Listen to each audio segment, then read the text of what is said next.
Ana endi esa e'tiboringizni bir qiziq voqeaga qaratamiz. Toshkent viloyatidan so'nggi kunlarda miloddan avvalgi yillarga tegishli deb taxmin qilinayotgan turli sopol idishlar, odam suyaklarining qoldiqlari topilayotganidan xabaringiz bor. Ana shunday topilmalardan yana bir nechtasi viloyatning Parkent tumani Novdak mahalla fuqarolari yig'inidagi xonadonlarning biridan topildi. Xo'sh, ular qanday tarixiy topilmalar? Muxbirimiz Dilobar Xoliqova ana shu xonadonga bordi va bu haqida batafsil so'z yuritadi. Dasturimizning Bot kanaliga Toshkent viloyati Parkent tumanidagi yashovchi fuqarolardan biridan dehqon xo'jaligi uchun ajratilgan yer maydonidan qadimiy topilmalar topilganligi haqida ma'lumot kelib tushgan. Biz aynan arxeologik ishlar olib borilayotgan joydamiz. O'zimizni tomorqamizda 2 kun chamasi oldin ishlayotgan paytimizda shunaqa bir qadimiy topilma topib oldim. Bulardan ya'ni 3 nafar ko'zi qoldig'i siniqlari va bundan tashqari 2 ta kalla suyaklari topildi. Va men bu narsalarga temadim, chunki bu arxeologik qazilma bo'lganligi uchun buni tushunaman. Bu oddiy insonlar tomonidan qo'lga olinishi kerak emas. Va darhol Zamonuz Bot kanaliga jo'natdim rasmlarini va ular menga murojaat qilishdi va yetib kelishdi.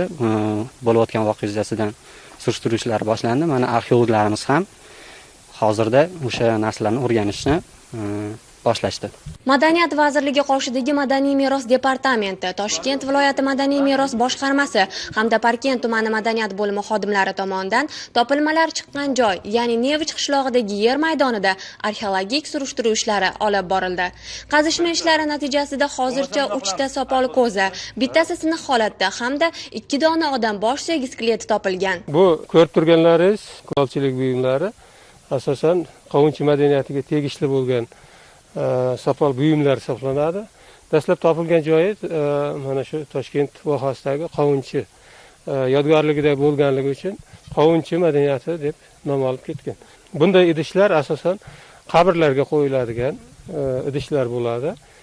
Sababi o'sha paytdagi diniy e'tiqodga ko'ra odamlar o'lgandan keyin narigi dunyoda o'zlariga kerakli bo'ladigan oziq-ovqatlarni solib birgalikda ko'mishgan. Qovunchi madaniyatiga xos bo'lgan alohida bir belgilari mavjud. Mana qaraydigan bo'lsak, ko'zachalar sof qismi, dasta qismi hayvonning shakliga o'xshatib yasalgan. Bu esa mana shu yerda shakllangan chorvador hamda o'tiroq aholi o'rtasida uy hayvonlarining muqaddaslashtirilishi, turmush tarzining ular bilan bog'liqligini ko'rsatib turuvchi omil hisoblanadi. Angop bilan bo'yalganligini ko'rishimiz mumkin. Demak, bu madaniyatning davom etishi mana shu Toshkent vohasida to islom dini kirib kelguniga qadar davom etadi. Shu bilan birgalikda yana alohida ahamiyatini aytib o'tishimiz kerak.